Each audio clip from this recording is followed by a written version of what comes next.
শিকার গিলে ফেলে পেট ফুলে ঢোল। কলেজ ক্যাম্পাসের একটি পুকুরে গা ডুবিয়ে সেই খাবার হজমের চেষ্টা করছিল অজগর। খবর পেয়ে সাপটিকে উদ্ধার করতে আসেন বন্য প্রাণী সংরক্ষণকারী দলের সদস্যরা। সেটিকে পুকুর থেকে তুলে আনার চেষ্টা করতেই শিকারটি উগরে দিল সরীসৃপটি।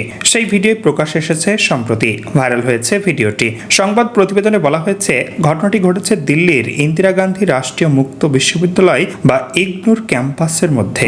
বর্ষাকালে প্রায় অজগরদের বাসা থেকে বেরিয়ে আসতে দেখা যায়। জঙ্গলে তো বটেই, জনবসতি এলাকায় বা উন্মুক্ত স্থানেও তাদের উপস্থিতি লক্ষ্য করা যায়। সমাজ মাধ্যমে প্রায়শই অজগর উদ্ধারের ভিডিও ছড়িয়ে পড়তে দেখা যায়। সেই রকমই এই ভিডিও দেখা গিয়েছে দিল্লির ইগনুর কাছে একটি পুকুরে একটি বড়সড় অজগরের দেখা মিলেছে। পুকুরের ধারে অজগরটি বিশ্রাম নিচ্ছিল, পেটের দিক ফুলে জয় ঢাকের মতো হয়ে রয়েছে। উদ্ধারকারী দল সেই অজগরটিকে ধরে ফেলে। ধরা পড়ার পর অজগরটি তার পেট থেকে শিকারটি বমি করে উগরে দেয়। ভিডিওয় দেখা গিয়েছে অজগরটি একটি বড় হাঁস গিলে ফেলেছিল।